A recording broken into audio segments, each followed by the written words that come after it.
I wonder what they think would happen if they just said something that was out of the ordinary, or they did something that was contrary to what they normally do. I wonder about that a lot. What's it like to be somebody else? What's it like to wake up with those thoughts? What's it like to have those feelings? What's it like to have that experience? Because I don't know. That whole saying about putting yourself in somebody else's shoes, that's terrible. That's terrible. Why do you want to do that? Oh, so you can make it about you again? Awesome. Nobody's doing that. You're so unique. I hate social media so much. It's just making people so fucking retarded. Or maybe just exposing the massive retardation of society. They already experienced this long before they had to document it over and over and over again, so we would always be reminded how self-centered you really are. That right there just proves that people don't have self-awareness, because they have no idea how horrible they come across. But I guess they can always just blame it on somebody else, right?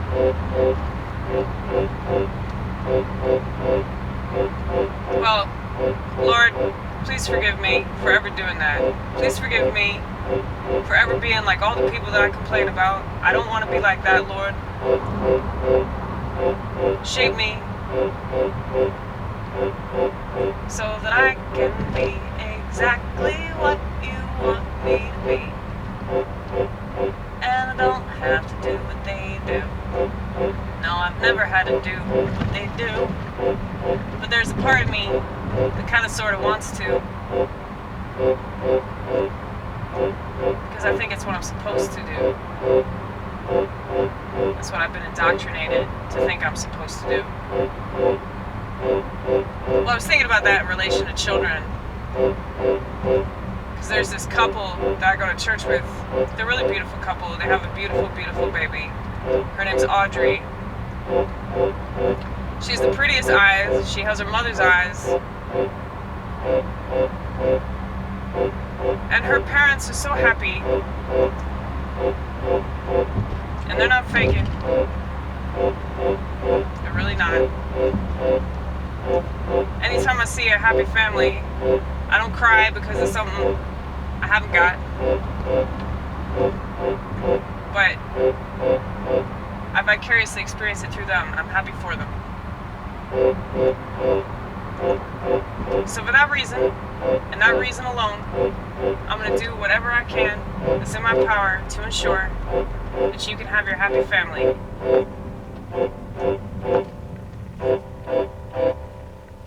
And that's something worth fighting for. That's something worth doing songs about. That's something worth believing in, no doubt. For the longest time I had my doubts that such a thing could exist. Like a family that was actually enjoying each other's company. And I'll be honest, this sort of thing used to make me fucking sick, really and truly. But that's because I was a liberal. And when you're a liberal, you're just a miserable sack of shit. So, you just want everybody else to be miserable too. So whenever you meet people that are just like you, that have such a negative view, you feel so comforted. That's why they can't have conversations. It's an identity thing, man. It really is. Everything can be explained through psychology. It's an identity crisis that they have. You know, so it's like if you say, no, I only believe that male and female exist. I don't think that there's a bunch of gray in this obvious black or white situation, such as genitalia, okay? I mean, you can talk about people's mental and emotional state and all that, because honestly, I can't tell the difference between men and women these days. Not anymore. This dude that we work with tonight, I've talked about him. He's such a fucking drama queen. Like, he got sent home because he was being such a drama queen. Like, just throwing shit around. He has a hissy fit, like, every 20 minutes, dude.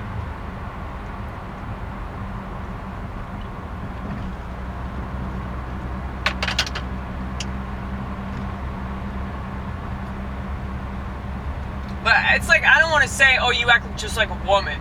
Because, like, what does that even mean now? Like,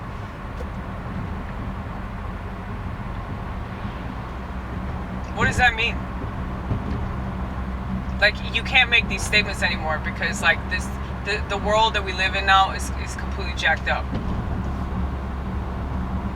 But anyway, what was I saying? I was talking about, oh yeah, people can't have conversations because it will directly conflict with their chosen identity. Okay, and I say chosen identity because none of these people have any idea who they are. Because if they did, they wouldn't be so obsessive about who they think they are. Okay?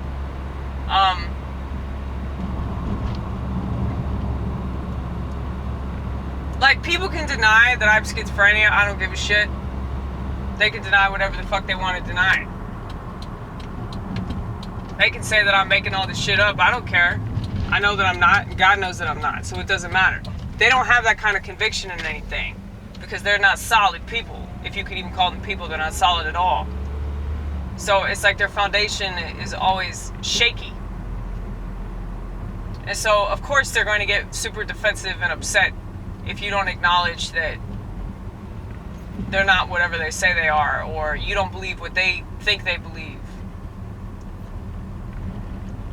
Because it's like you're just taking that little snow globe of a world that they live in and shaking it up. So, if you're wondering, like, why people are, like, virtually incapable of, you know, exhibiting the slightest amount of emotional maturity that would make them capable of having, you know, a civilized discussion with another person, if you're wondering why that's not possible, it's because of psychological reasons, okay? So, there's nothing that you can really do for those people. Just, you probably shouldn't even pray for them either. That's why Jesus told us, like, not to pray for he didn't want us to pray for the world. Because the world's a bad place. It's run by Satan, so, like, why would you pray for that?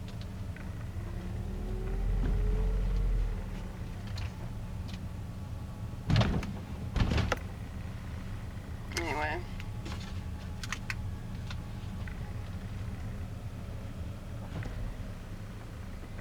Oh, shit. Trash can down. So sad. So sad. Oh. Hold on.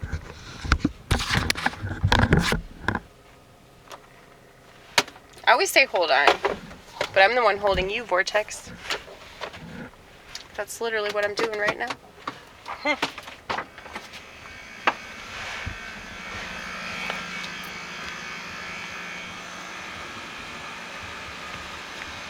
But yeah, man, you can't expect much from a society this stupid.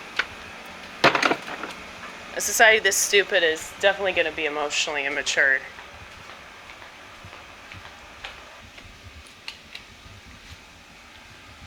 And that's important to remember, because you don't want to let them get you down.